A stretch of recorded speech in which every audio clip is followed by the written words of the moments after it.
Sa isang pag-aaralan po natin ngayon ay ang mga katuruan na ginawa lang ng tao at maraming naniniwala or napaniwala sa mga katuruang ito, na pag hindi tayo well-versed or grounded sa salita ng Panginoon, pwede tayong ma-deceive or malinlang.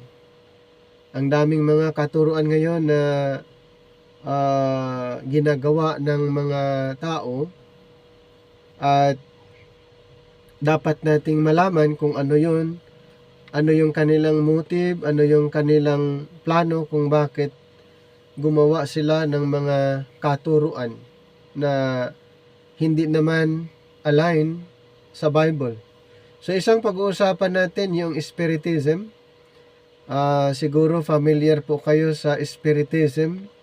So pwede nating alamin pa ano ba ang Spiritism, ano bang mga katuruan, ano yung mga branches ng Spiritism. Ang Spiritism, ito ay nag-originate early as the Garden of Eden. Ito ay ayon lang sa ayon sa kanilang paniniwala. Ginagamit nila yung Garden of Eden para masasabihing ito ay biblical, supported by the scripture. And recent revivals began around 1850 with the Fox Sisters in Haydenville in New York. So the losses from two wars, Korea and Vietnam, helped to increase Spiritism. So yan yung origin ng Spiritism. Ayon sa kanila ay nag-originate daw ito sa Garden of Eden, and then nagkaroon ng revival, na-revive noong 1850 with the Fox Sisters daw doon sa Haydenville. And so the losses from two wars, Korea and Vietnam. So ganun yung kanilang paniniwala and help to increase Spiritism.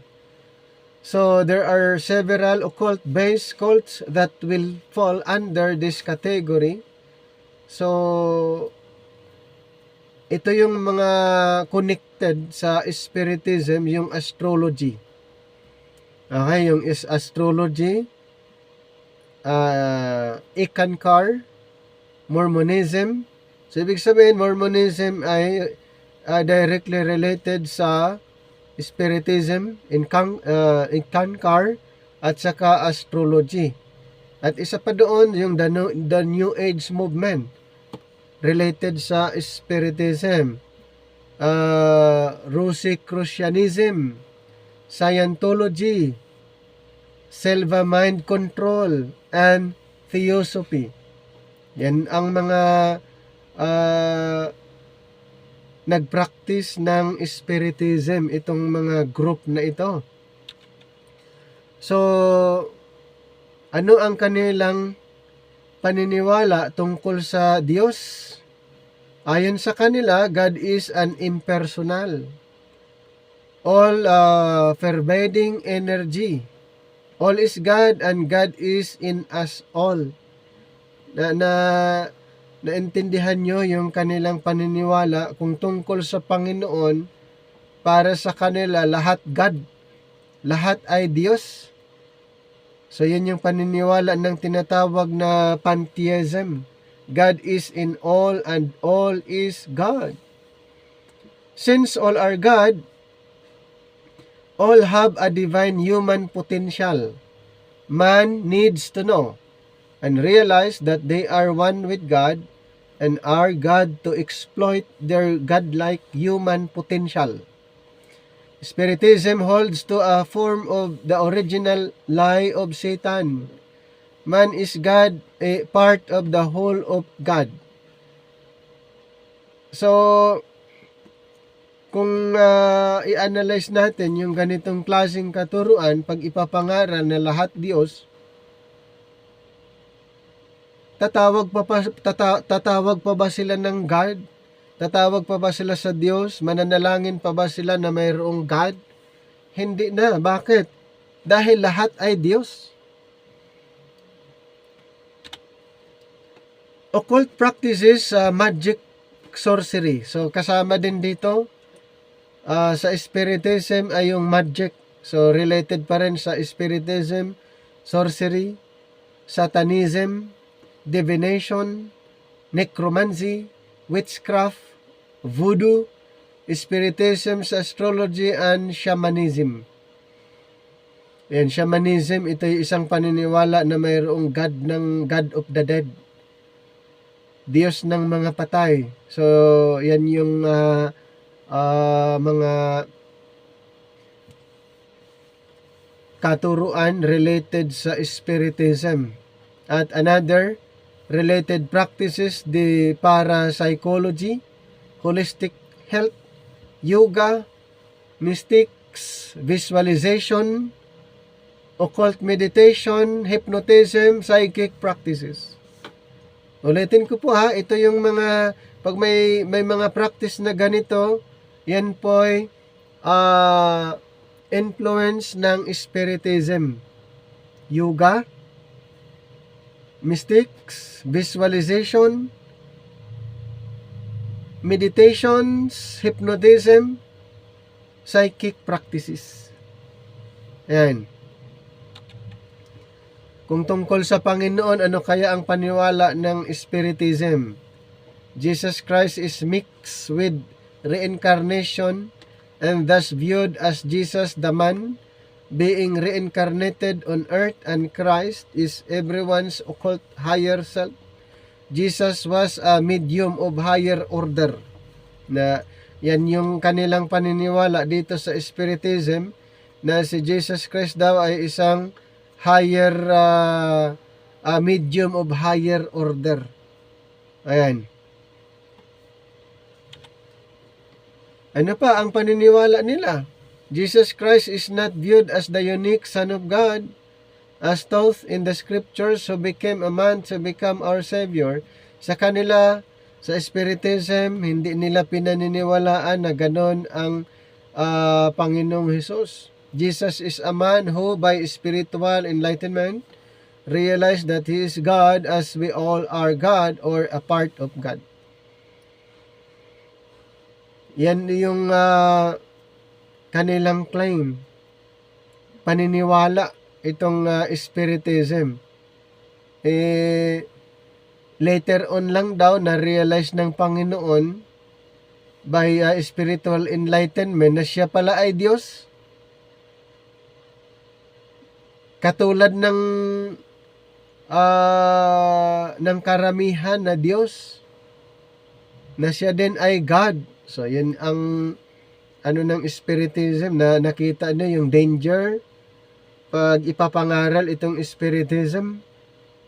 Hindi galing sa Scripture, hindi supported by the Scripture. Ito po ay man-made teachings, doctrines, na kung ang tao hindi alam ang Biblia, pwedeng paniniwalaan po. Okay, pwede silang ma-deceive, malinlang kung ganitong klaseng katuruan na pwedeng sasabihin nila na kayo ay Diyos. Dapat malaman nyo na kayo ay Diyos. Bakit pa kayo tatawag ng Diyos na kayo ay Diyos? Kayo ay God. Lahat ay God. So, ganun po yung kanilang paniniwala, itong Spiritism. Kung tungkol sa Espiritu, ano ba ang paniniwala naman ng Spiritism? The Holy Spirit is an energy that can be used creatively or physically. So the Holy Spirit is not a person nor part of a divine trinity of God. Ayon sa Spiritism group. Then, tungkol sa Scripture, ano kaya ang paniniwala nila? The Scriptures are rejected. Hindi sila naniniwala ng Scripture, kaya hindi totoo ang Scripture pag ganun, dahil Ayon sa kanila, the scriptures are rejected as the inspired word of God. Hindi sila naniniwala na ang scripture ay inspired word of God. Dahil ang kanilang belief, sabi ng Spiritism, we are all part of God, and thus our writings on psychic consciousness and spiritual encounters supersedes the Bible. So yun yung kanilang conclusion, ang mga Spiritism. Kaya nga katulad ng binanggit ko po, kung ma-encounter nyo na ganitong katuruan, okay lang kung sa atin na nakakaalam ng katotohanan. Paano yung iba na walang kaalam-alam sa salita ng Panginoon, hindi nila alam ang Bible, hindi nila alam kung ano yung teaching ng Panginoon, tapos naturuan sila ng Spiritism, tapos sila ay ma-convince, hindi na nila paniniwalaan ang Biblia. Lalo na kung sasabihin na hindi totoong inspired ang salita ng Diyos. Hindi totoong inspired ang salita ng Diyos. Tayo ay Diyos, di ba? Sasabihin nila. Ano pa? Tungkol sa kasalanan, ano ang kanilang paniniwala? Sin is an illusion.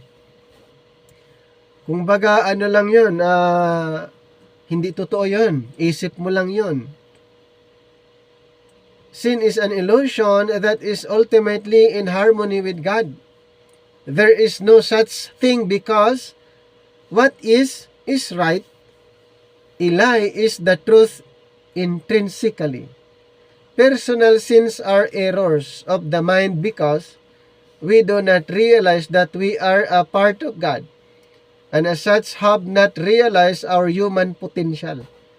So, ang sin pala para sa kanila, pag hindi mo ma-realize na ikaw daw ay God, doon daw yung kasalanan. Yun yung error. Yun ay sin para sa kanila, para sa Spiritism. Spiritist. O, pag hindi mo daw naisip, na-realize na ikaw ay Diyos, yun yung sin.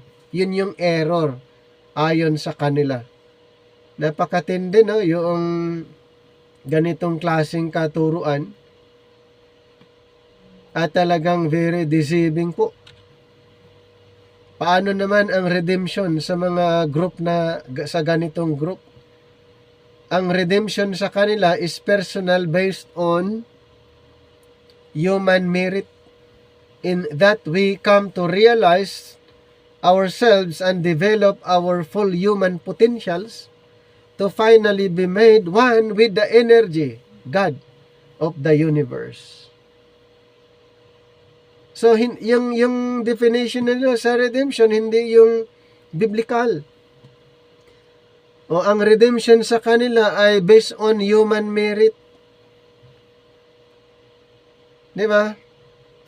Ang layo doon sa scripture, yung kanilang paniniwala tungkol sa redemption. At kung kaligtasan ang pag-uusapan, involves the development of psychic powers and higher consciousness. This is achieved through the occult practices and techniques such as yoga. So yun yung ano nila, yung demonstration na sila ay saved, manifestation na sila ay saved, dapat maipakita yung mga practices, occult practices and techniques katulad ng yoga. So yoga ay related sa Spiritism, yung yoga. Ano pa? Transcendental meditation, channeling of spirits, demon contact, and looking inside oneself for our full human potential until we attain final awareness of our personal divinity. Napakadelikado po yung ganitong katuruan. Kaya nga, kung ang tao ay madaling mapaniwala kung hindi nila naunawaan ang Biblia, hindi nila napag-aralan ang salita ng Diyos, ito po ang magiging dahilan, o ito po ang pwedeng mangyari sa kanila, at maniniwala sila sa ganitong katuruan. At marami po, okay? Marami po na mga naimpluwensyahan sa ganitong katuruan. Ano pa? Tungkol sa church, Spiritism and the occult listen to spirit guides, psychic leaders, and other gurus or shamans to lead them to self-realization in various areas of life. Crystals are used as magic. So, kasama doon yung magic sa mga spiritism, magic objects, psychic healing, and various drugs and psychic techniques to alter consciousness towards coming to self-realization, believing that we are God and one with God. Nakuha yung point dito sa Spiritism, yung kanilang katuruan tungkol sa kanilang paniniwala sa church. Ganito po yung ang kanilang mga practice. Kung may kilala kayo na ganitong ginagawa, alam nyo na agad na sila ay part ng Spiritism, Spiritist group. Tungkol naman sa heaven at hell, ano kaya ang kanilang point of view? Death is the merging with the all pervading energy of the universe. As in the movie Powder, this happens after reaching personal enlightenment and transformation. Hell only exists as bad state of consciousness in this life. So yun yung ano lang nila, kung masama yung sitwasyon sa kanila, ay hell ang tawag doon. There is no resurrection nor judgment sa kanilang paniniwala.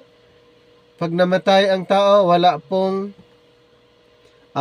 pong resurrection or judgment ayon sa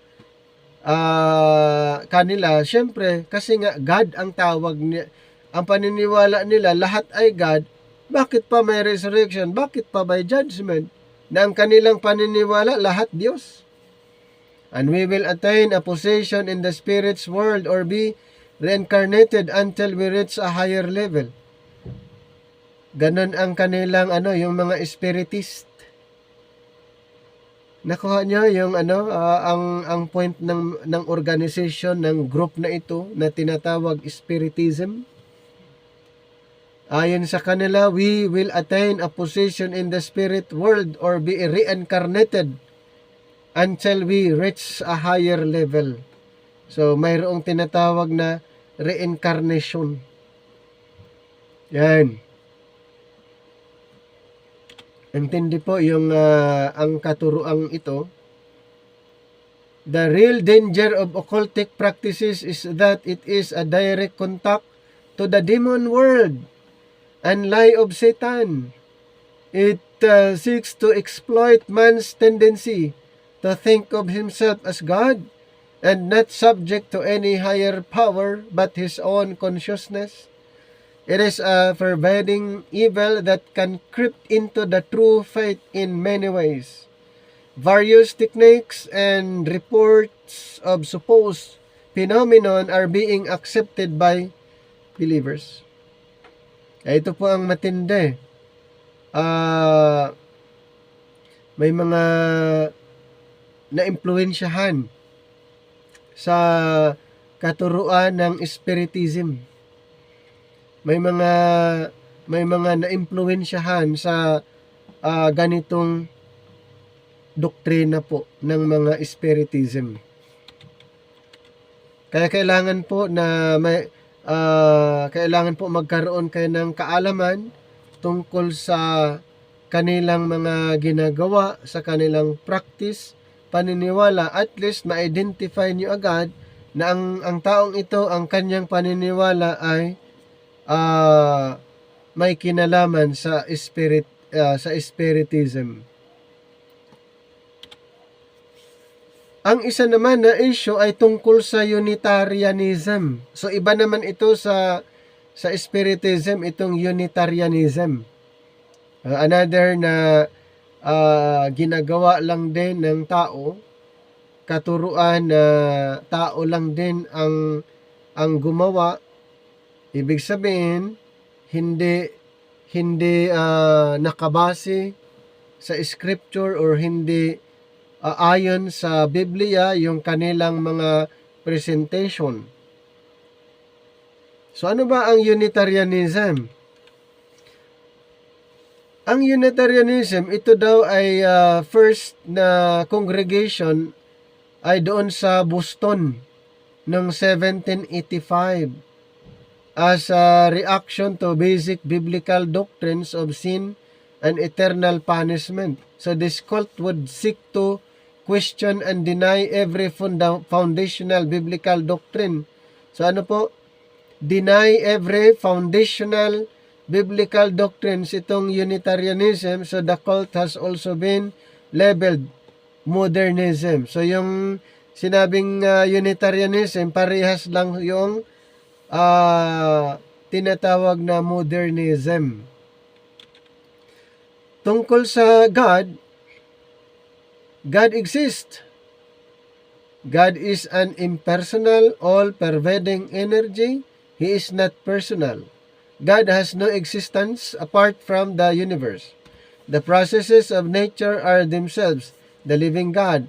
He is the first cause. There is no such thing as the Trinity. Kasi nga, Unitarianism.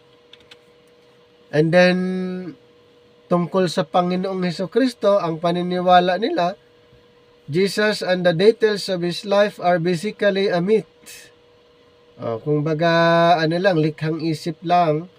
There was a man named Jesus Christ who was a great ethical teacher and a good person. He was so good that His followers took Him as for a God.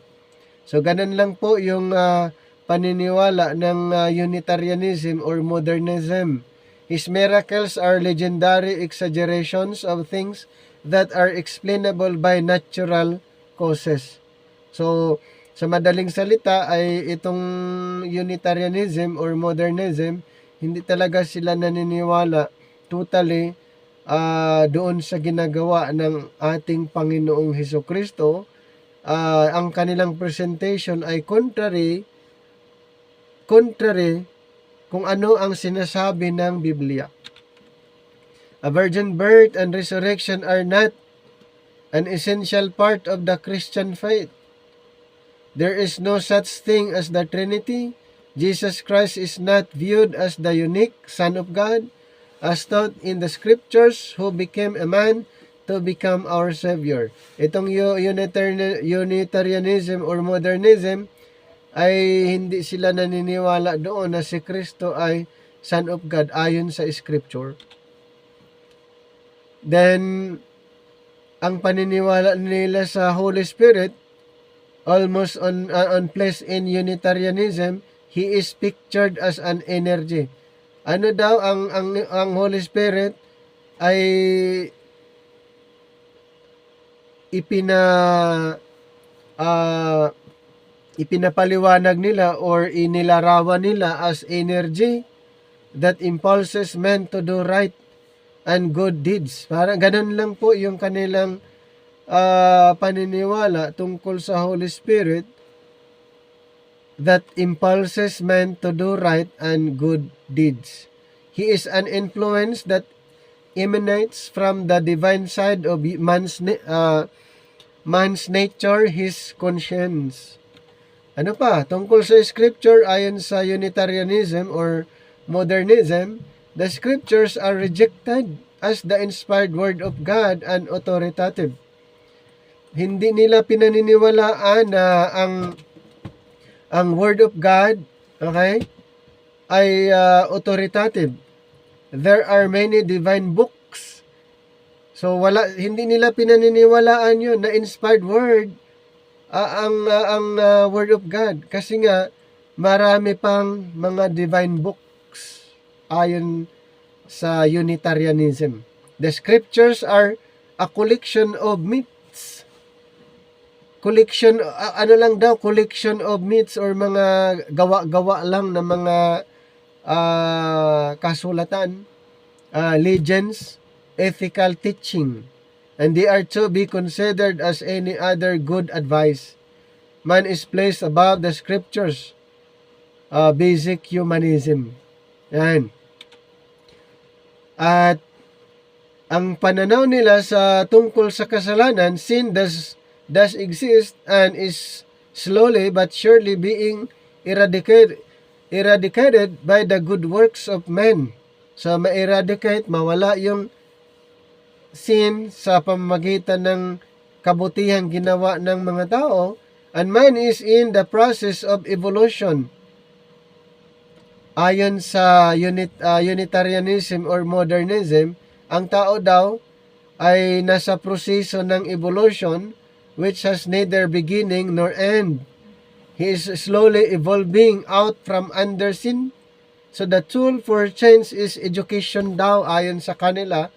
So pinapahalagahan yung education for change. Once man know better, he will not choose to commit sins. So mahalaga ang ipinapakita dito para walang kasalanan, kailangan ma-educate, at kung ma-educate, malalaman na niya kung ano yung tama at kung ano yung kanyang pipiliin. So yun yung pananaw dito sa Unitarianism. Tungkol naman sa redemption is personal based on human merit. Ang redemption pa rin sa Unitarianism, katulad ng Spiritism, ay personal based on human merit. Every man must atone for his own soul. That the slaughterhouse religion of the cross of Christ belongs to the Dark Ages.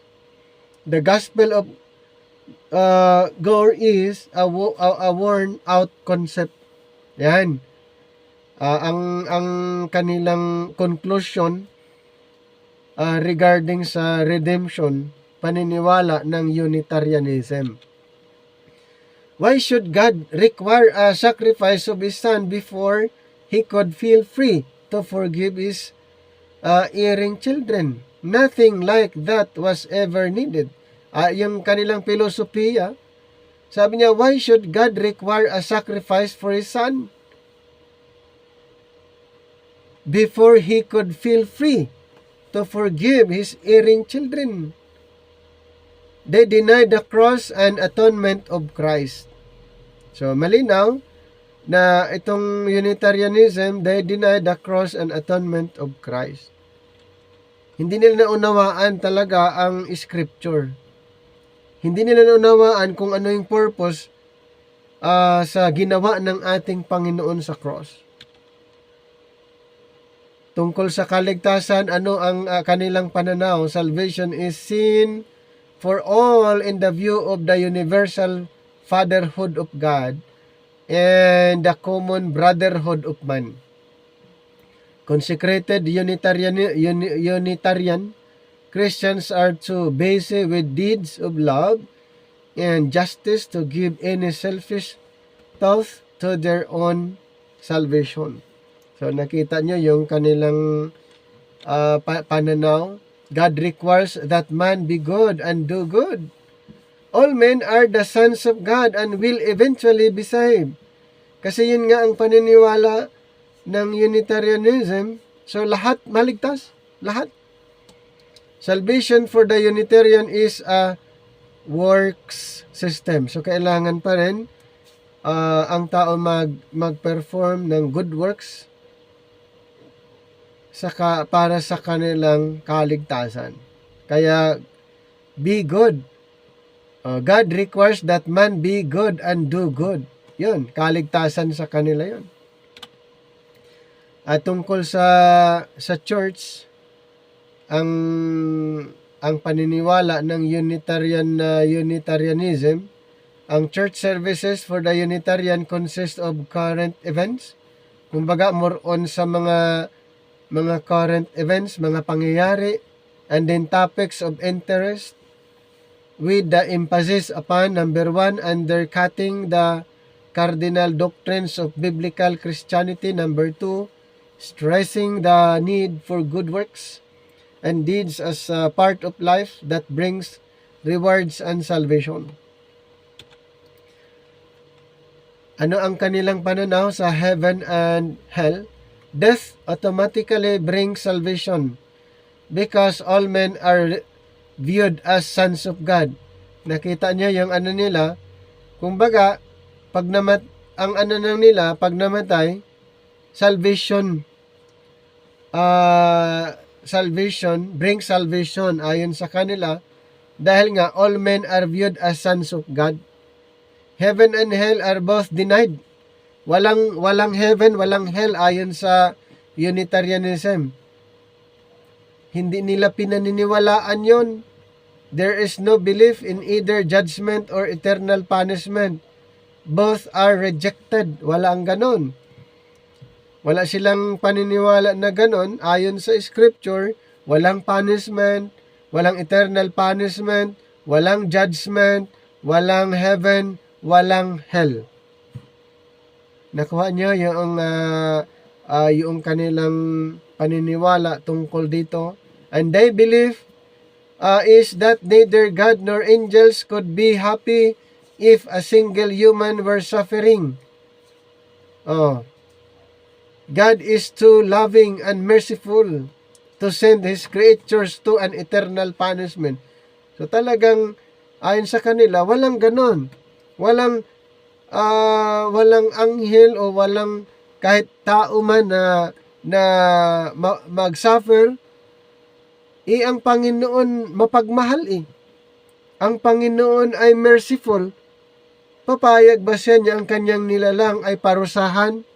Ayan, yung kanilang point dito. Kaya, dinideny nila, hindi nila pinaniniwalaan yung sinasabi ng Biblia tungkol dito. Ano pa?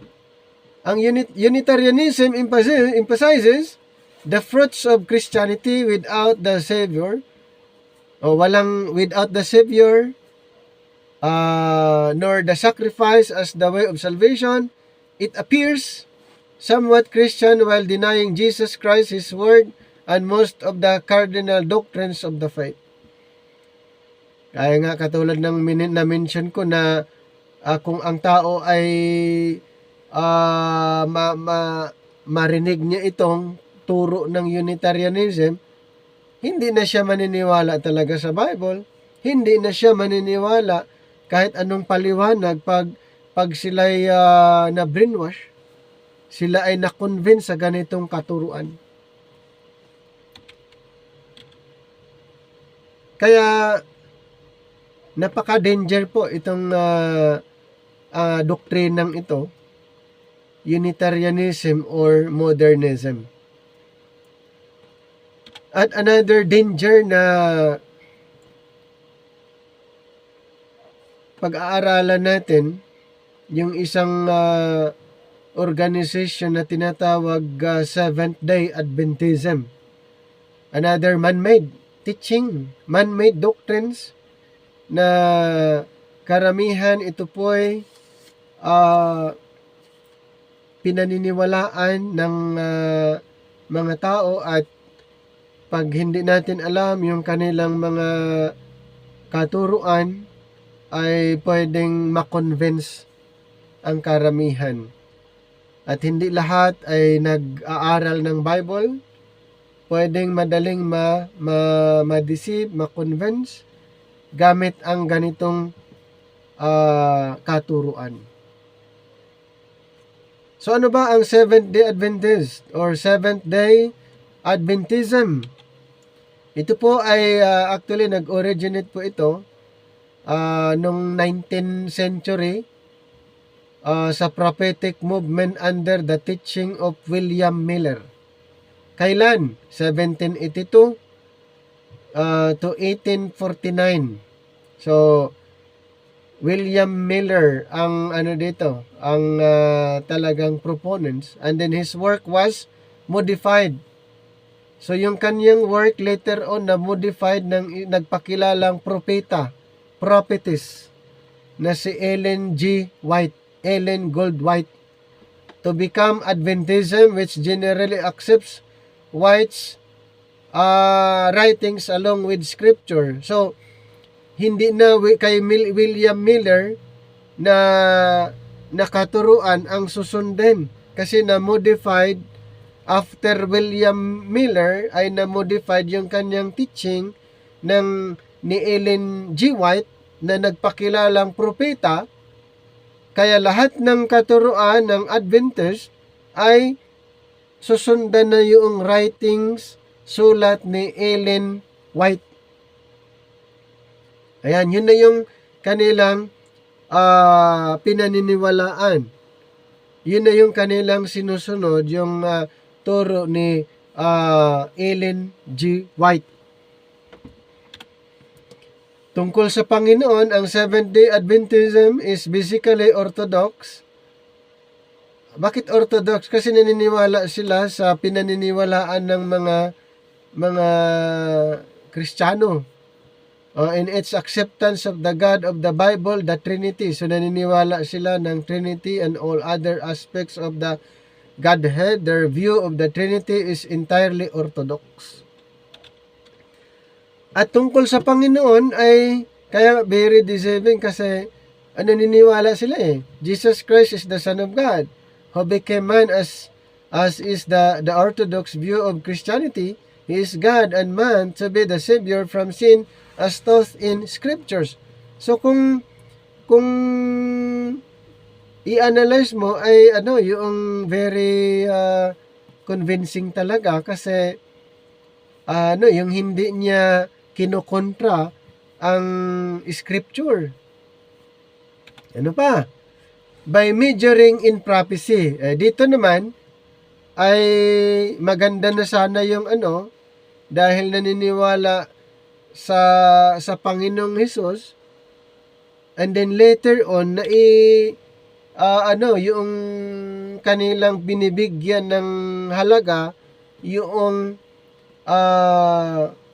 prophecy ni William Miller. Majoring in prophecy, William Miller believed Christ would return on October 22, 1844. Sinong nagsabi doon? Si William Miller, na sila naniniwala na si Kristo ay bumalik noong October 22, 1844. Yun yung propesya ni William Miller. He did not. So prophetess Ellen White proclaimed that he did come into his sanctuary in heaven, shut the door, and has worked ever since to complete the atonement. Ito yung yung mga kanilang mga patutuo. Nung nung 1844 October 22 sa propesya ni William Miller, bumalik daw ang Panginoon. Natuloy ba? He did not. So, prophetess Ellen White ay si propeta na si Ellen White, sinabi na niya, he did come. Actually, bumalik siya into his sanctuary in heaven and shut the door and has worked ever since to complete the atonement. They view the sanctuary as the tabernacle. For 18 centuries, in 1844, he has pleaded in the holy place for sinners daw. So bumalik at nasa sanctuary sa langit, and then he pleaded in the holy place for sinners. Ngayon, in 1844, he entered the sanctuary. So ayon kay Ayon kay Ellen White, he entered the sanctuary Holy of Holies to complete the work of redemption. Noong 1844. The Adventist error is that they believe that the atonement for sins was not paid and completed at the cross. Well, hindi sila naniniwala na yung ginawa ni Kristo ay atonement doon sa cross. Hindi nila pinaniniwalaan yon. The Adventist error is that they believe that the atonement for sins was not paid and completed at the cross, and that it is still ongoing. So the death of the cross made provision for atonement for the sins of men. Men must seek to live a perfect life so that in the future our sins can be blotted out. So, kumbaga, yung ginawa ni Kristo sa cross ay para sa kanilang paniniwala ay kulang. Okay? Hindi perfect.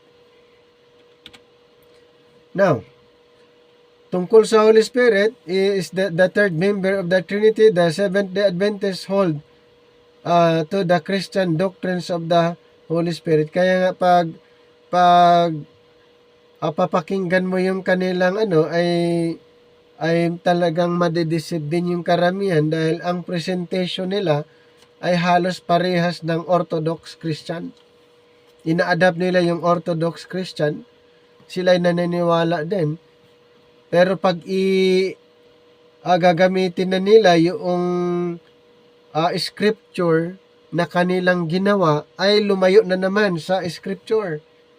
Pag bumalik sila sa scripture, ina-adapt yung Orthodox Christian teaching, yung fundamental teaching ng Orthodox Christian, and then pag pupunta naman sa writings ni William Miller, ni Ellen Goldwhite, nawawala na naman.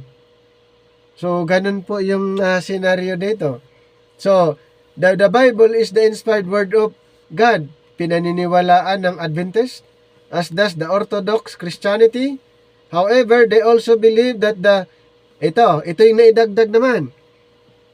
They also believe that the writings of prophetess Ellen G. White are also divinely inspired. Ito po yung maganda na sana yung pinaniwalaan ang Bible as inspired word of God. Kaso lang, idinagdag naman nila na inspired daw yung writings ni prophetess Ellen G. White. So ito daw si Ellen G. White ayon yung propeta, prophetess sa Adventist. Siya yung pinaniniwala ang propeta ng mga Adventist, itong si Ellen G. White. Naniniwala sila na ito ay divinely inspired. Although not placed on an equal level with the Holy Scriptures, hindi lang nila kumbaga sinabing equal, pero kung i-analyze mo ay ginawa, actually parang equal na rin doon kasi inspired eh. Okay? Yun yung nila, yun yung presentation. Hindi na lang sana, kung alisin lang yung lahat ng writings ni Ellen G. White at kay William Miller, parehas doon sa ang teaching sa Orthodox Christian, ang turo ng Adventist. Tungkol sa kasalanan, Seventh-day Adventist position on sin is Orthodox and is the same as biblical Christianity. So, inadapt lang din nila yung teaching ng Orthodox Christian, kaya supported by the Scripture. Tungkol sa redemption to the Adventists is progressive. Their view proceeds from a false call on the return of Christ. William Miller believed Christ would return on October 22, 1844, and Jesus Christ did not return bodily. Hindi siya bumalik bodily ayon kay propeta Ellen White. So Ellen White proclaimed that he did come into his sanctuary in heaven, shut the door, and has worked ever since to complete the atonement. And they viewed the sanctuary as the tabernacle for 18 centuries. So he has pleaded in the holy place for sinners in 1844. So the Adventist error is that they believe that the atonement for sins was not paid and completed at the cross. Then, salvation is by faith in Jesus Christ. However, included is the idea that while Christ is in the sanctuary making ongoing atonement for us, we are to seek to live a perfect life so that in the future He may blot out our sins. So, ganun po yung yung kanilang paniniwala. May idinagdag nila yung turo ni Ellen White. So, sa future pa daw na alisin o ma-blot out yung kasalanan. He may blot out our sins. This leads to the false conception that human works somehow have a part in our salvation. Some Adventist views in this area have moderated in recent days to become more orthodox. Some no longer classify them as a cult. However, these are the areas of concern. Tungkol sa iglesia, the Adventist Church is centered around the seventh-day worship concept. Ibig sabihin, yung pang-pitong araw, doon sila nag-worship, and they believe that the popes had caused the change from Sunday to Saturday to Sunday, and the fourth commandments, remember the Sabbath, needed to be emphasized. Ang ayon kay itong si Ellen White, William Miller, Ellen White, yung pope daw ang nagbago na dapat Saturday ginawa daw ng pope na Sunday. So na-violate ng pope ang fourth commandment, remember the Sabbath day. Ngayon, ang conclusion ng mga Adventist, ayon kay Ellen White, William Miller, ang Pope ay inilarawan na siya yung beast doon sa Revelation. Siya yung Antikristo doon sa Revelation. Kaya ang Sunday observance was viewed as the mark of the beast. Kinunclude pa nila, lahat ng nagsamba sa araw ng Sunday ay dala-dala niya or naglarawan na yun ay mark of the beast. Lahat ng mga nagsamba sa araw ng Sunday ay mark of the beast. Viewed as the mark of the beast. Lahat ng mga nagsumamba sa araw ng Sunday ayon sa Adventist, kay William Miller and Ellen White. Nakuha nyo yung kanilang conclusion. Lahat daw ng mga nagsimba sa araw ng Sunday ay was viewed as the mark of the beast. Ano ba yung mark of the beast? Sa Revelation 13, 17, 18, yung 666. Yun yung mark of the beast. At lahat daw ng sumamba sa Sunday ay yun inilarawan doon na mark of the beast. Because the US government spoke as a dragon in establishing the Sunday. Kaya pala ganun yung kanilang conclusion. Blue laws. Uncle Sam is also viewed in league with the beast. Ganun po yung kanilang conclusion. Kaya iba ang kanilang pananaw pag ikaw ay nagsamba sa araw ng Linggo dahil sila ay Saturday. Dahil sila ay Saturday. So binayolate na ng mga Sunday worshipers yung fourth commandments daw. remember the Sabbath day. Ang Sabbath day ay Saturday. Ayan, yung ano ha, yun yung kanilang paliwanag. Kaya pag nakausap mo ang Adventist, iba ang hindi nila ni respeto yung mga hindi katulad nilang Adventist, kasi sa tingin nila ay mark of the beast yung mga sumamba sa araw ng linggo. Heaven and hell, ano kaya ang kanilang paniniwala? Adventists believe in the Christian heaven. However, when a Christian dies, he remains in soul sleep. Ibig sabihin po, ang naniniwala naman sila na mayroong heaven, pero pag namatay ang Christian, ito ay natutulog at inaantay lang nila yung resurrection. Soul sleep ang tawag doon. Adventism does not believe in the biblical hell. Hindi sila naniniwala ng hell o of eternal punishment. They believe as Jehovah's Witnesses in the annihilation of the wicked. So ang paniniwala ng Adventist ay katulad lang din ng paniniwala ng Jehovah's Witnesses. Ano po yun? Annihilation. Pag sinasabing annihilation, walang judgment. Walang judgment. Pag unbelievers daw namatay, ayon sa Jehovah's Witnesses at Adventist, ay parang bula. Wala lang, parang sa mga animals, pag namatay ay biglang walang judgment, walang resurrection sa mga wicked. So, annihilation ang tawag doon. Pero kung believer naman na namatay, sa kanila ay soul sleep, inaantay lang yung resurrection.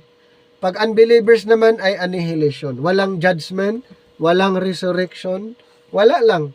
Parang bula na biglang nawala. Ganun lang. Katulad ng mga animals pag namatay.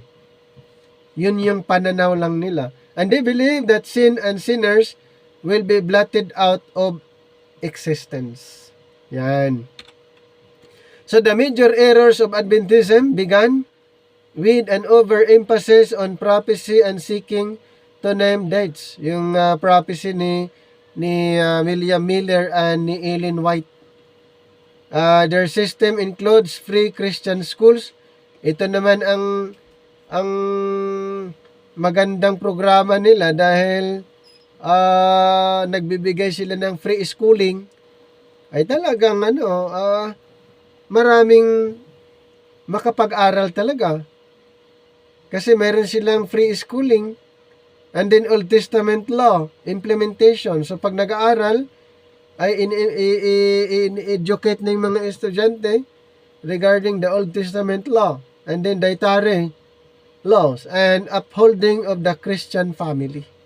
Kaya maganda yung nila. Kaso lang yung teaching. Maganda yung programa sa kanilang education, kaso lang nga yung katuruan. Yun yung hindi na talagang base sa scripture, kundi base na lang sa writing ni William Miller at saka Ellen White. Claims of the Bible and its sufficiency. First, the Word of God is sufficient for everything pertaining to life and godliness. In 2 Peter 3:3, His divine power has given us everything we need for life and godliness through our knowledge of Him. And then, claims of Christian psychology. First, many new truths have been discovered through psychology that Jesus and Paul never stated. This assumes there are foundational principles and important new truths pertaining to what man is and how to ultimately change his behavior that have not been revealed in the scriptures. So the issue is whether all of these new truths are valid. If some are the ultimately as helpful as responsible biblical counseling. So ganun po yung kanilang Christian claims. And then claims of secular psychology, divine revelation is myth, even a harmful myth. There is no absolute truth from God about who man is or how he can change his behavior. Men must decide this issue for themselves on the basis of their own best interest, and they must not look to mythical God for help. And then, pangalawa na ito po ay mga sa Seventh-day Adventist, ito yung mga dinidevelop nila sa kanilang katuruan. So the Bible offers one comprehensive view of man and God's consistent plan or therapy for successful living. So the Bible calls itself an instruction book for successful living. Ito according to the Adventist. Then pangalawa, along with the Bible, most or all of secular psychologist techniques and theories may be incorporated into therapy. So nakita nyo yung isa sa mga ikinoconsider, isa sa mga paniniwala din nila, and this assumes that theories and techniques of secular psychology are helpful or unbiased. So the issue is whether all of them really are helpful, and are they really in agreement with Christian truth.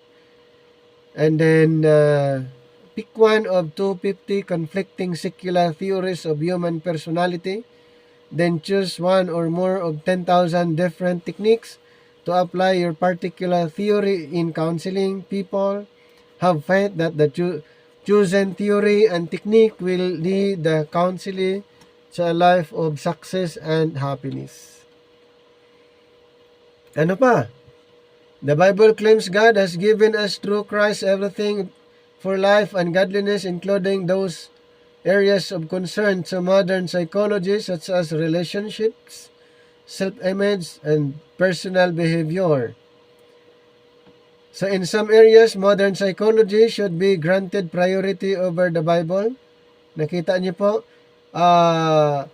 the modern psychology should be granted priority over the Bible. So the Bible speaks primarily only to the believer's spiritual life. Modern psychology gives us the tools or knowledge for dealing with the more complex human problems. Then modern psychology has discovered the true nature of man and offers the best solutions to his problems. So the Bible is irrelevant according to the modern psychology. Irrelevant for the most part of human living. So ang dami po na yung ikino-consider na mga katuruan ina-adapt ng Seventh-day Adventist group. Kaya kailangan natin na maging aware lang po tayo doon sa kanilang mga katuruan, kasi pwedeng ma-deceive ang karamihan dahil gumagamit sila ng mga doktrina na orthodox.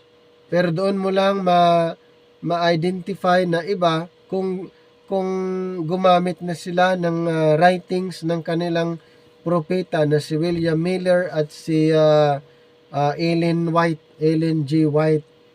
Yan po ang kanilang paniniwala, at more on sinusunod nila yung Old Testament teaching. Pero actually, hindi naman talaga nila nasusunod mini-major nila yung Old Testament law, Old Testament, pero kung totoo, kung titignan natin, hindi talaga din nila nagagawa. Okay? And then, ang susunod na man-made na katuruan ay itong Iglesia ni Cristo. Pag sinabing man-made, tao lang yung gumawa at ginagamit ang Bible para sasabihing biblical din ang kanilang turo. Gagamitin ang Bible, kumuha ng ilang verses, nagpipick up ng mga ilang verses para buuhin ang kaniyang doktrina. Ano ba ang Iglesia ni Cristo? Ang Iglesia ni Cristo, ito ay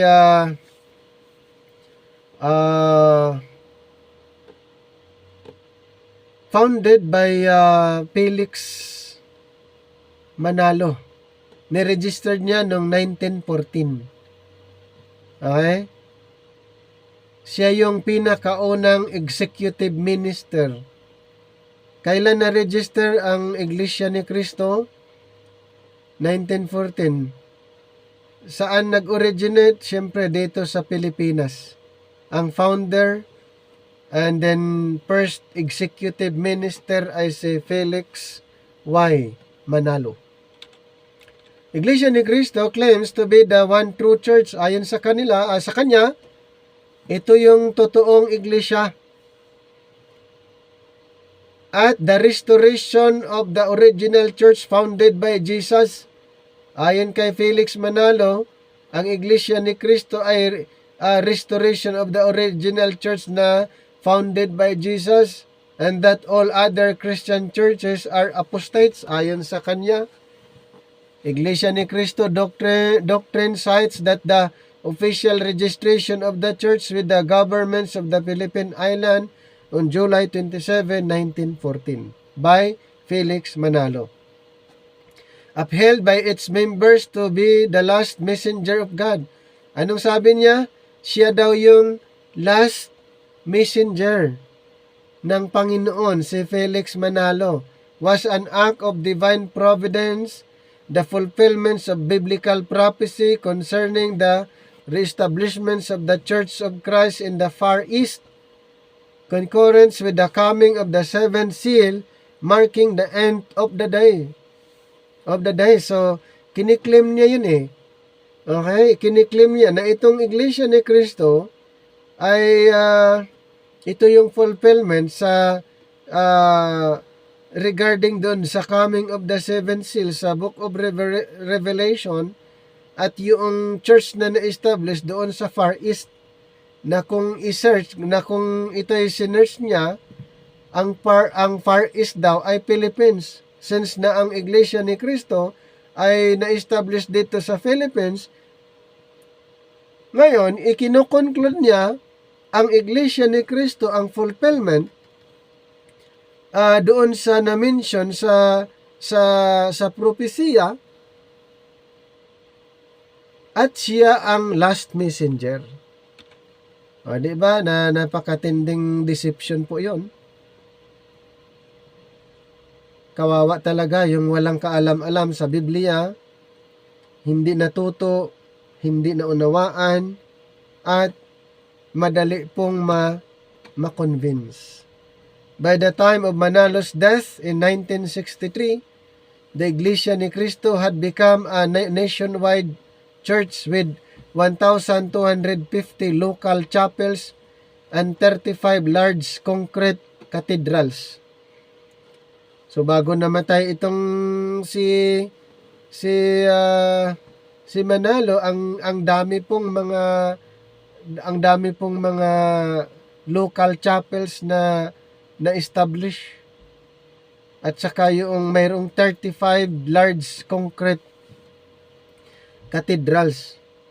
And then after nung siya namatay, his son Eranio Manalo became the next church leader and lead a campaign to grow and internationalize the church until his death on August 31, 2009. Whereupon his son Eduardo V. Manalo, so sumunod kay Eranio, si Eduardo V. Manalo succeeded him as executive minister after kay Eranio Manalo. In 2010, the Philippine Census by the National Statistics Office found that 2.45 million or 2.45% of the population, ayon sa sa statistic, ayon sa research sa Statistics Office, 2.45% of the population in the Philippines are affiliated with the Iglesia ni Cristo. Ang dami, no? making it the third largest religious organization in the Philippines. So, third largest or religious organization ang Iglesia ni Cristo. After the Roman Catholic Church, 80% ang Roman Catholic. Mas marami ang Roman Catholic kasi 8.6%. And then sumunod yung Islam, 5.6%. So, ang Roman Catholic ang mas marami, 80%, Islam 5%, at sa kanya ay 2%. So pangatlo na pinaka malaking religious organization ang Iglesia ni Cristo. So according to the history naman, during American colonial rule over the Philippines, there were a variety of rural anti-colonial movements, often with religious undertones. And American Protestant missionaries introduced several alternatives to the Roman Catholic Church, the established church during Spanish colonial period. Now, ang background naman dito, noong 1937, the former chapel of the Punta Manila congregation is now an INC museum.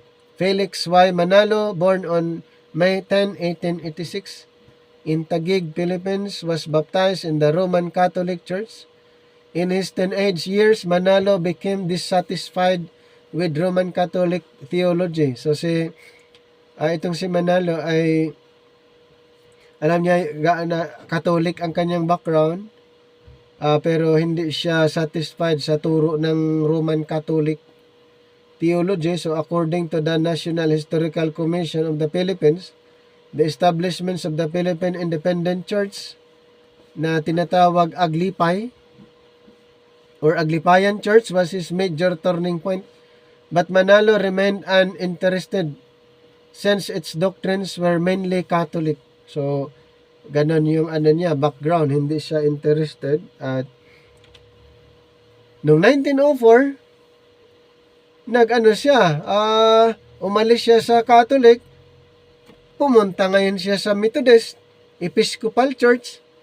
He entered the Methodist Seminary. Nag-aral na siya galing sa Roman Catholic. Umalis siya doon. And then, 1904, pumunta siya sa Methodist Episcopal Church. And then, nagseminary siya at nagiging pastor siya sa Methodist for a while.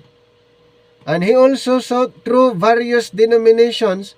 Iyang nangyari, pastor siya sa Methodist at marami pa siyang mga in-entertain pang mga iba't ibang denomination, at kasama na dito yung Presbyterian Church at Christian Mission. Then finally pumunta siya sa Seventh-day Adventist. So from Methodist, umalis siya doon at nagiging Seventh-day Adventist na din siya. Kailan? Noong 1911. Marami siyang pinuntahan. Yan. Pumunta siya sa Seventh-day Adventist. So Manalo left Adventism in 1913. Nung umalis siya doon, ang nangyari, he associated with atheist and agnostic peers. Pumunta siya doon. Umalis nga siya doon sa Catholic, sa Methodist, sa Seventh-day Adventist, at pumunta naman siya sa atheist. Atheist, ito yung hindi naniniwala sa Diyos. At agnostic, yung more on sa knowledge. Doon siya. Ngayon, ano ang nangyari? November 1913, Manalo secluded himself. Siguro, nagkaroon siya ng mga sariling pag-aaral, mga pananaw or influence or anuman ang kanyang yung nag-motivate sa kanya. 1913, Manalo secluded himself with religious literature and unused notebooks in a friend's house in Pasay. instructing everyone in the house not to disturb him. Pinagsabihan niya yung mga anong sa friends niya, wag niyong disturbuhin itong si Felix Manalo. Nagkulong. Sa isang kwarto at gamit yung unused notebook ng kanyang kaibigan, at doon he emerged from seclusion 3 days. Ilang days siya doon? 3 araw siya with his newfound doctrines. Ayan. So, yun yung nagiging epekto doon nung nandun siya sa atheist and agnostic, at ito ay naka-imbento na siya ng sarili niyang katuruan. He emerged from seclusion 3 days later with his newfound doctrines. Manalo, together with his wife, went to Punta Santa Ana, Manila. In November 1913, he started preaching. Ipinapangaral na niya yung newfound doctrines, yung kanyang naimbento na katuruan. Ipinapangaral na niya. So, he left the congregation, the care of his first ordained minister, and returned to his native Taguig to evangelize there. And he was ridiculed and stoned at his meetings with locals. So, ganun po ang nangyari. Siguro, nanibago ang mga tao doon sa Taguig sa kanyang ipinapangaral. Pero later, able to baptize a few converts, including yung mga persecutors niya. And he later registered his newfound religion as the Iglesia ni Cristo. Ayan. Ganun po ang kanyang ginawa. In July 27, 1914, at the Bureau of Commerce as a corporation sole, with himself as the first executive minister. Expansions followed as Iglesia ni Cristo. Started building congregations in the provinces in 1916, with Pasig, then in Rizal province. Having 2 locals established, the first 3 ministers were ordained in 1914. So makita niyo na agad yung background itong si Felix Manalo. Galing sa Catholic, pumuntang Methodist, galing Methodist, sa Methodist naging pastor siya, and then from Methodist pumunta siya ng Adventist, umalis sa Adventist, then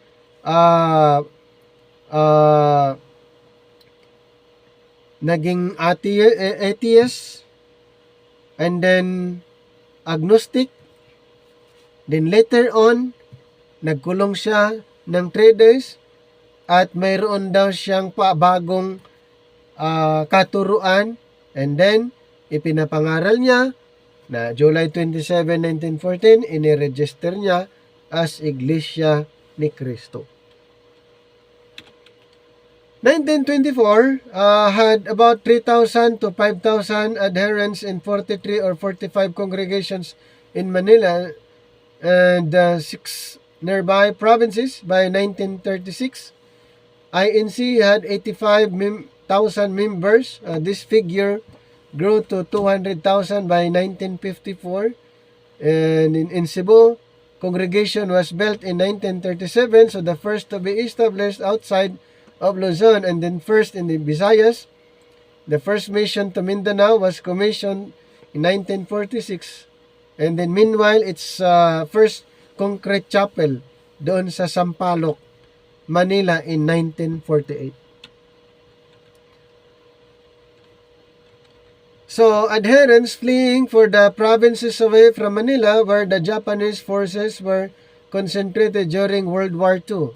So, itong time na ito talagang matindi dahil during World War II were used for evangelization. Sinamantala niya yung sitwasyon during World War II, at ang ginawa niya, nag-evangelize siya during sa time na ito. As Manalo's health began to fail in the 1950s, his son Eranio began taking leadership of the church. Felix Manalo died on April 12, 1963. Within the span of 49 years of his administration, so matagal, An Iglesia ni Cristo had 1,250 local chapels and 35 large concrete cathedrals, and he was recognized and highly respected religious leader of the Philippines. So ganun po ang nangyari. So ang paniniwala ng Iglesia ni Cristo, ang church daw na in-establish niya, ito yung true church na established daw ng ating Panginoong Hesukristo in the first century, and that its registration in the Philippines is the fulfillment of biblical prophecies. Ayon sa kanya, yung church, yung true church na ini-establish ng Panginoon ay fulfillment yung ni-registered ni Felix Manalo dito sa Pilipinas, fulfillment daw doon sa propesya ng Panginoon Hesukristo. Sabi pa niya, ito nga, yung Far East ay ayon sa kanya, ito yung Philippines, because of a number of similarities in INC doctrines have been described as restorationist in outlook and theme. Ganon po yung paliwanag nitong Felix Manalo. So the Iglesia ni Cristo believes that the Bible is the only book inspired by God. It is the sole basis of all their beliefs and practices. Maganda sana yung ganong paniniwala na ang Bible ay inspired, pinaniwala sa ganon. Kaso lang, ang dami namang teaching na mga idinadagdag. Hindi naman talaga ipinapangaral buo ang Biblia, kung baga pick up lang ng mga verses. At ang pwedeng gumamit lang ng Bible ay yung mga ministro, yung mga members, hindi. Dapat kung pinaniniwalaan ang Bible ay inspired, dapat lahat ng member gamitin. Gumamit din ng Biblia. God the Father, Jesus Christ, and the Holy Spirit. So the Iglesia ni Cristo believes that God the Father is the Creator, deity, and the only true God. INC rejects the traditional Christian belief in the Trinity as heresy, adopting a version of Unitarianism. So itong si Felix Manalo, ang inadapt niya yung Unitarianism, 'di ba? Pinag-aralan natin kanina yung teaching ng Unitarianism. Yun yung inadapt niya.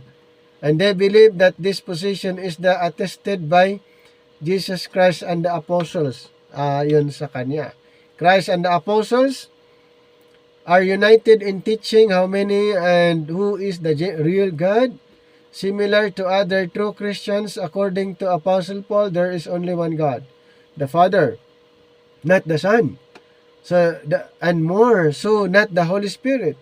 The apostles also did not teach that there is one God who has three persons who are also gods.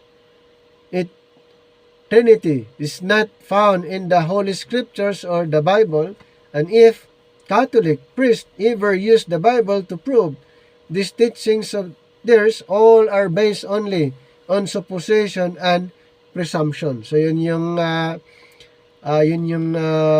sinabi ni Felix Manalo. Wala naman yung word na Trinity sa Bible na yung ipinapangaral ng mga Katoliko.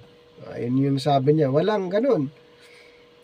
At kanyang pinaniniwalaan at mabasa niya na ito lang ang na-mention sa scripture. So, yun yung mga issues that time. So the church believes that Jesus Christ is the Son of God and the mediator between God the Father and humanity, and was created by God the Father. God sanctified him to be without sin and bestowed upon him the titles Lord and Son of God. So the church sees Jesus as God's highest creation and denies the deity of Jesus. Di ba, alam natin yan, very common sa Iglesia ni Cristo. Hindi Diyos si Cristo. Hindi totoong Diyos si Cristo. Tao lang. Yun yung nila. Adherents profess Jesus substitutionary rule in the redemptions of humankind. He is believed that have been foreordained before the foundation of the world and sent by God to deal with sin. Members are saved by Christ's blood, who died because of his self-sacrificing love. INC believes that the Holy Spirit is the power of God and also not a deity. So, hindi rin siya naniniwala na God ang Holy Spirit and being sent by God the Father and Jesus Christ to guide God's people. So, ganun lang yung kanilang paniniwala sa Espiritu, ipinadala ng Ama para and Jesus Christ para i-guide ang mga believers. So, ang tawag nila sa kanilang church, iglesia, ay the one true church or one true church. Iglesia ni Cristo flag, the colors represent faith, hope, and love. Diba? Alam na yung color ng flag nila, represent daw ng faith, hope, and love. While the 7 branches candelabrum or menorah represents the church in the Bible. Iglesia ni Cristo believes that it is the one true church founded by Jesus Christ and was restored by Felix Manalo in the last days. So, yan yung conclusion na ni Felix Manalo na yung one true church na founded by Jesus Christ ay ni-restore ni Felix Manalo in the last days, and they believe that the first century church apostatized. So in that century or in that 4th century due to false teachings, Iglesia ni Cristo says that this apostate church is the Roman Catholic Church. Ang kaniyang paniniwala, ang tinatawag na apostate church ay ang Roman Catholic Church. Meanwhile, its reestablishment is seen as the signal for the end of days. Ayan. Yung talagang kanyang yung mini-mention ay itong Roman Catholic Church na tinatawag niya na apostate church ang sinabi ni Felix Manalo dito. And they believe that the Iglesia ni Cristo is the fulfillment of the Bible verse Isaiah 43:5. Yun yung ayon kay Felix Manalo na ang Iglesia ni Cristo daw, yun yung fulfillment sa sinabi ng Isaiah 43:5, where east, yung word na east, refers to the Philippines. Yung east daw doon, sa Isaiah 43:5, ay ininterpret ni Felix Manalo na Philippines, refers to the Philippines where the Church of Christ would be founded. So, INC teaches that its members constitutes that elect of God. So, sila daw yung elect of God. And there is no salvation outside the Iglesia ni Cristo. So, outside the Iglesia ni Cristo, walang kaligtasan ayon sa kanilang paniniwala. Faith alone is insufficient for salvation. So, the Iglesia ni Cristo says that the official name of the true church is the Church of Christ or Iglesia ni Cristo. So the two passages often cited by INC to support this are Romans 16:16, great one, another with a holy kiss. Yan yung isa sa mga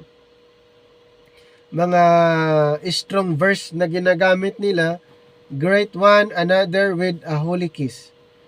All the churches of Christ greet you, and the George Lamsa translation, yung kanilang yung Bible na yung George Lamsa translation of Acts 20:28, take heed therefore to feed the church of Christ which he has purchased with his blood. So yun yung ikino-connect nila na yun yung Iglesia ni Cristo. Felix Manalo said to be the restorer of the Church of Christ. Yun yung tawag na sa kanya, the restorer of the Church of Christ. God's last messenger or sugo. itong si Felix Manalo. Nakuha nyo yung kanyang claim na siya daw yung God's last messenger. INC says that Manalo is the angel from the east. So siya daw ang angel galing sa east, at yung east ay Philippines. Kaya siya yung angel na ipinadala ng Panginoon dito sa Pilipinas. Mention in Revelation 7:1-3, siya daw yun. Yung sa Revelation chapter 7 verses 1-3, siya daw yung angel doon na ipinadala sa east. Ang east ayon sa kanya ay Pilipinas. Ibig sabihin, siya yung last na anghel na ipinadala sa Pilipinas at tinatawag siyang restorer ng Church of Christ. Nakuha nyo yung kanyang claim na ang daming napaniwala. I started INC at the same time that World War I broke out. This period, according to INC, is referred to as the ends of the earth. Yun, ginagamit niya ang Isaiah 41:9-10, Isaiah 43:5-6. Ibig sabihin, itong mga verses na ito, tapos na. Natapos doon sa kanya mismo. So, the time when the end of the world is near, even at the doors. In Matthew 24:3-33, which began with the outbreak of a war of global proportion. Matthew 24:6-7, Felix Manalo is from the Philippines, which they say is in the center of the Far East. Anong sabi niya ni Felix Manalo? Ang Philippines daw, center of the Far East. So, the four winds in Revelation 7:1-3, they say, refers to the World War I, and the four angels are the four leaders known as the Big Four. Pinangalanan niya, sino? Si Woodrow Wilson. Pangalawa, David Lloyd George. And then George Clemenceau. And then Victorio Orlando. How they say, work on the prevention of the war. Ayan, kumbaga, yung sinabi sa Revelation 7 ay na-fulfilled ng the Big Four na sinasabi niya. At siya yung angel na ipinadala sa Philippines na mag-restore doon sa Church of Christ. I-restore yung Church of Christ na founded by Jesus Christ. Manalo is also portrayed as the fulfillment of several passages in Isaiah of the book, other books of the Bible. Nakita niyo yung kanyang claim, siya yung fulfillment daw sa Isaiah, itong si Felix Manalo. Manalo's titles are Revenues, Bird from the East. Siya daw yun in Isaiah 46:11. Worm Jacob in Psalms 22:6-7. One Shepherd in John 10:16. The Last Elijah in Matthew 17:10-11, Malachi 4:5. Ang dami niyang kiniklaim na siya as the one who established the INC. Manalo was the chief administrator, chief theologian, spiritual leader of the church. Such he was the ultimate authority in all aspects of the church and effectively the foremost biblical authority for all humanity and divinely designated leader of the re-established Church of Christ in the modern world. Talagang pag walang alam sa Bible, alam nyo, mapaniwala talaga. Sasabihin na angkinan niya eh. Yung na-mention sa mga propesiya, siya na. Kung ano yung mga nangyayari doon, kiniklaim na siya yung katuparan. And then, nagtuturo din ng bautismo. The INC believes that baptism is done by immersion baptism or believers, baptism by adults in water, and that it is necessary that people be baptized in the Iglesia ni Cristo to become disciples of Jesus Christ. So nagpabautismo sila para maging disciple ni Cristo. So the church rejects infant baptism. Newborn children of members are instead dedicated to God through a congregational prayer led by an ordained minister of the INC. People who wish to be baptized in the INC must first submit to a formal process taking at least 6 months. So mayroon silang proseso ng indoctrination. 6 months. Once someone officially registers with their local congregation, the person is given the status of being Bible students. Dinodoktrinahan ang tawag. Ayan, dinodoktrinan or indoctrination. Taught the 25 lessons. So, yun, ipapangaral yung 25 doctrines, 25 lessons, indoctrination concerning fundamental teachings and its beginning in the Philippines. And these lessons are contained in the Doctrines Manual written by Iranio Manalo, entitled Fundamental Beliefs of the Iglesia ni Cristo. So the book given to ministers, evangelical workers, and ministerial students of the INC, its lesson is usually 30 minutes to 1 hour in length. After hearing all the lessons, the students enters probationary period or sinusubok ang tawag. Pag na kompleto po yung 25 lessons, indoctrination, sinusubukan sila ng 30 to 1 hour. I-present nila yung 25 lessons, indoctrination. Kung sila ba ay kaya nilang depensahan yung doktrina nila. Ayan. So, they are obliged to attend 15, ito obligasyon nila to attend 15 once a week. 15 once a week group prayer meetings, and where they are taught to pray and are guided in their adjustment to the INC lifestyle. When the 6 months comes, students who have been active in attending the twice a week worship services and whose lifestyles are in accordance with INC doctrines are screened before being baptized. And then during the screening, they are asked questions about the teaching of the church. So, iminamaster nila yun. Yung teaching ng INC. Yung 25 lessons, doctrines, fundamental teaching. Mayroon silang excommunication. Members who are not living in accordance with the doctrines taught in the INC are admonished. Those who continue in violation of INC doctrines after being admonished are excommunicated or expelled from the INC and thus lose salvation. Ganon yung pananakot na nila. Pag hindi nila gagawin ito, ganito, hindi nyo nasunod, violation yon. Yan, i-expel sila and then sasabihin, hindi na kayo ligtas. Yung i-expel sila, excommunicate, and then sabihin, hindi na kayo ligtas. Ay talagang matatakot naman talaga na sasabihin nila, hindi na kayo ligtas. Yan.